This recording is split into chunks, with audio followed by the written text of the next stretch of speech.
Hello friends, आप सभी का यूट्यूब चैनल पे स्वागत है। दोस्तों, मैं कई महीनों से आपके बीच यूट्यूब पर नहीं आ पा रहा था व्यस्तता के कारण, और अब मैं कोशिश करूंगा कि आपके लिए कुछ न कुछ वीडियो लाऊं। दोस्तों, आज मेरा इम्पोर्टेंट टॉपिक है। आप लोग कोई भी वीडियो देखिए तो शुरुआत से अंत तक देखिए, तभी आप लाभान्वित हो सकते हैं। आज हम आपके बीच बताएंगे जो स्टूडेंट सिविल सर्विसेज की तैयारी, मुख्यतः बीपीएससी की तैयारी तो करते हैं, लेकिन शुरुआत कैसे करनी चाहिए, सभी बिगनर्स के लिए है। जो शुरुआती दौर में तैयारी करते हैं उन सभी अभ्यर्थियों के लिए, उन सभी स्टूडेंट्स के लिए है कि आप तैयारी करना प्रारंभ कर देते हैं कि हम भी बीपीएससी की तैयारी कर रहे हैं, लेकिन आपको सबसे पहले सिलेबस का ज्ञान नहीं होता है। बहुत सारे स्टूडेंट को मैंने देखा है कि सिलेबस का नॉलेज नहीं है, और सिलेबस के बिना एनालिसिस किए आप सफल नहीं हो सकते हैं। और बीपीएससी में पीटी एग्जाम्स होता है, मेंस एग्जाम होता है, फिर इसके बाद आपका पर्सनालिटी टेस्ट, इंटरव्यू होता है। इन 3 चरणों से आपको गुजरना पड़ता है। ये तो आपको मोटा मोटी मैंने बताया कि 3 चरणों से आपको गुजरना पड़ता है। पीटी क्वालिफाइंग मार्क होता है, और पीटी में क्वालिफाई किए वो मार्क्स जुड़ता नहीं है कि मेंस और मेरिट लिस्ट में। इसके बाद मेंस एग्जाम होता है, जो पीटी एग्जाम पास करते हैं। इसके बाद मेंस एग्जाम होता है, जो लिखने वाली परीक्षाएं होती है, जिसमें जीएस का मेंस होता है और ऑप्शनल पेपर का मेंस होता है, और हिंदी का पासिंग मार्क्स होता है, और इंटरव्यू का जो 120 मार्क्स होता है। मेंस का एग्जाम और इंटरव्यू का एग्जाम दोनों जोड़कर मेरिट लिस्ट बनता है। तो दोस्तों, अब आपको जानना कि सबसे पहले सिलेबस में कहाँ से प्रश्न आते हैं। तो जब आप बीपीएससी का, पीटी का तैयारी करते हैं तो आपको यह सिलेबस जानना चाहिए कि सिलेबस में क्या क्या है और क्या क्या पढ़ना चाहिए। और ऐसा नहीं कि अनावश्यक, बहुत सारे स्टूडेंट को देखे होंगे कि खूब हार्ड वर्क कर रहा है, ये पढ़ लिए, वो पढ़ लिए, वो पढ़ते रह जाएंगे और रिजल्ट नहीं होगा। तो सबसे पहले सिलेबस के तहत, सिलेबस के अंदर ही रहकर हमें तैयारी करनी चाहिए। तो सिलेबस में क्या क्या सब्जेक्ट है, क्या क्या पढ़ना चाहिए, ये जानना जरूरी है। और क्वेश्चन बैंक जब देखेंगे बीपीएससी का, जो पीटी का एग्जाम्स हुआ है, उसका ट्रेंड क्या रहा है, कहाँ से क्वेश्चन पूछा जाता है, तो ये बहुत इंपॉर्टेंट हो जाता है। दोस्तों, सबसे पहले आप जानते हैं कि हिस्ट्री में क्वेश्चन पूछा जाता है, और हिस्ट्री में भी सबसे अधिक प्रश्न मॉडर्न हिस्ट्री से पूछा जाता है। और मॉडर्न हिस्ट्री में भी आप जानते होंगे, राष्ट्रीय आंदोलन जब हम पढ़ते हैं तो उसमें बिहार के आंदोलन, जो राष्ट्रीय आंदोलन है, बिहार के राजनेताओं का, महिलाओं का, पुरुषों का, श्रमिकों का क्या क्या योगदान रहा है, उससे रिलेटेड भी पढ़ना चाहिए। तो राष्ट्रीय आंदोलन से अधिक क्वेश्चन पूछा जाता है। एंशिएंट और मेडिएवल से कम क्वेश्चन पूछा जाता है। अगर आपका हिस्ट्री सेक्शन कंप्लीट हो गया तो यकीनन आप 30 से 35 क्वेश्चन सॉल्व करने की स्थिति में होंगे। इसके बाद करेंट से क्वेश्चन सबसे अधिक पूछा जाता है। दोस्तों, करेंट का देखिए कि राष्ट्रीय और अंतर्राष्ट्रीय घटनाओं को जरूर पढ़ना चाहिए। सिलेबस में देखेंगे राष्ट्रीय और अंतर्राष्ट्रीय दिया हुआ है, और उसमें बिहार का भी होना चाहिए करेंट। तो स्वाभाविक है, ये सेक्शन अगर आप कंप्लीट कर लेते हैं तो यहाँ से भी आपके 30 क्वेश्चन बन जाते हैं। तो 60-65 क्वेश्चन का हमारा सॉल्व यहीं से हो गया। इसके बाद साइंस सेक्शन होता है। दोस्तों, साइंस में सिलेबस में आप जब देखेंगे तो फिजिक्स से पूछा जाता है, केमिस्ट्री से पूछा जाता है, बायोलॉजी से पूछा जाता है। तो आप इन 3 सेक्शन को अगर अच्छे से पढ़ लेंगे तो यकीनन आपका यहाँ से भी 30 क्वेश्चन बन गया। तो दोस्तों, अगर ये 3 सेक्शन आपका हो गया, और बिहार स्पेशल, आप बिहार का हिस्ट्री, बिहार का स्पेशल अगर तैयारी कर लिए तो 10-15 क्वेश्चन वहाँ से आ गया। दोस्तों, 100 मार्क्स आपका यहीं से पकड़ आ जाएगा। यहाँ से अगर आपका तैयारी हो गया तो स्वाभाविक है आपकी मुट्ठी में फ्री रहेगा। इसके बाद ज्योग्राफी होता है, इसके बाद इकोनॉमिक्स होता है, इसके बाद इंडियन पॉलिटी होता है। यहाँ से 10-10 क्वेश्चन पूछा जाना, तीनों मिलाकर 30 क्वेश्चन पूछा जाता है। यहाँ से आप कर लेते हैं 10 क्वेश्चन मैथमेटिक्स से पूछा जाता है।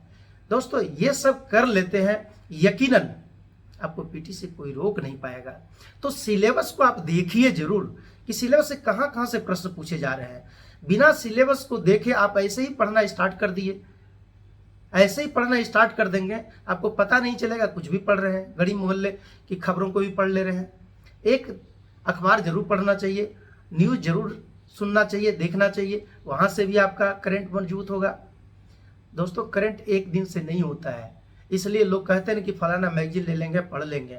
वो लीजिए, पढ़िए, लेकिन डेली अपडेट रहिए अखबारों से भी, तभी आपका मजबूत होगा, बेस मजबूत होगा। और इससे क्या होगा, किताब जब तक आप नहीं पढ़ेंगे, जो कहते हैं ना कि कोचिंग वाले नोट्स दे दिए, पढ़ लिए, कोचिंग वाले कौन सा कोचिंग का नोट्स अच्छा होगा, वहाँ से ले लेंगे, पढ़ लेंगे। दोस्तों क्षणिक तैयारी है, और जब तक आप किताब को नहीं पढ़ेंगे, किताब को दोस्त नहीं बनाएंगे, सब बदल जाएंगे। दोस्त आपका किताब ही रहेगा, और किताब को जब तक आप अध्ययन नहीं करेंगे तब तक आप संभव नहीं है कि सफल हो पाएंगे। क्योंकि पीटी का तैयारी करने के लिए जब बुक्स पढ़ेंगे वही काम आपको मेंस में भी देगा। अगर हिस्ट्री पढ़ रहे हैं तो डीपली पढ़ेंगे ना, टॉपिक वाइज पढ़ेंगे ना, वही टॉपिक वाइज पढ़ा हुआ आपका मेंस में भी काम देगा। वही इंडियन पॉलिटी पढ़ा हुआ आपका बेस मजबूत रहेगा तो मेंस में भी काम देगा, जीएस में। तभी दोस्तों आप पीटी क्वालिफाई करने की स्थिति में होंगे, नहीं तो भीड़ के साथ, भीड़ में आप भी रह जाएंगे। भीड़ से छटना है तो पीटी क्वालिफाई करने के लिए आपको पढ़ना पड़ेगा। इसके बाद मेंस में जब आएंगे तो जीएस पेपर आपका अगर इधर अच्छा से तैयारी किया हुआ रहेगा तो वहाँ आपको काम कर देगा। मेंस में ऑप्शनल एक जो आपका इंटरेस्टेड सब्जेक्ट होगा उसका आप रखेंगे। तो जीएस के लिए और ऑप्शनल मेंस के लिए इसमें लिखने का स्वाभाविक है, स्किल डेवलपमेंट तभी होगा जब आप किताब पढ़ेंगे। प्रैक्टिस करिए, जितना पढ़िए उससे कम लिखिए नहीं, पढ़ने के साथ साथ लिखने का भी प्रैक्टिस करिए। नहीं तो आप पढ़े हुए रहेंगे, ज्ञान आपके पास रहेगा लेकिन लिख नहीं पाएंगे। लिखने की बीमारी हर एक स्टूडेंट में होती है कि समय लग जाता है। दोस्तों आप तैयारी करने के लिए चले हैं, कोई कहते हैं कि 6 महीना में तैयारी हो जाएगा, 3 महीना में तैयारी हो जाएगा। नहीं दोस्तों, आप शुरुआत से जीरो से स्टार्ट करिए तैयारी। 1 साल अगर ईमानदारी से तैयारी करिएगा, आपका कोई एक सीट नहीं रोक सकता है। आप ये मत देखिए कि कौन क्या तैयारी कर रहे हैं, आप ये देखिए, खुद पे आंकिए कि हम क्या तैयारी कर रहे हैं, हम कितना पढ़ रहे हैं। पढ़ना इंपॉर्टेंट नहीं है, आप उसको अमल कितना करते हैं। ऐसा नहीं कि मोबाइल को 2 घंटा यूज कर लिए, 2 घंटा पढ़ रहे हैं और उसी में 10-20 मिनट मोबाइल को यूज कर लिए। 1 घंटा पढ़िए लेकिन ब्रेक लीजिए, फिर पढ़ना स्टार्ट करिए। इंटरटेन का कुछ अपने आप में देखिए, आपको क्या अच्छा लगता है, उस समय 10-5 मिनट का ब्रेक लीजिए, लेकिन पढ़िए। ईमानदारी से अनुशासित होकर पढ़िए। जितना देर पढ़ते हैं उसमें समय अपना कितना इम्प्लीमेंट किए हैं, इम्पोर्टेंट ये है। दोस्तों मैं बार बार कह रहा हूँ कि बिना सिलेबस का एनालिसिस किए आप मत पढ़ना स्टार्ट करिए। कोई भी नया स्टूडेंट हो या पुराने स्टूडेंट हो जो बीपीएससी की प्रिपरेशन में लगे हुए हैं या लगने वाले हैं, आप एनालिसिस करिए सबसे पहले बीपीएससी का सिलेबस, कि सिलेबस का डिमांड क्या है, एग्जाम का ट्रेंड क्या है, तभी आप आगे बढ़ सकते हैं। अन्यथा आप बीच रास्ते में रह जाएंगे, क्योंकि कंपटीशन बहुत टफ है। टफ किसने बनाया? स्टूडेंट की भीड़ अधिक है। और होगा किसका? पिछले बार भी बीपीएससी किसी ने दिया, 1-2 नंबर से नहीं हुआ, और इस बार भी नया स्टूडेंट बैठ रहे हैं, तो स्वाभाविक होगा किसका?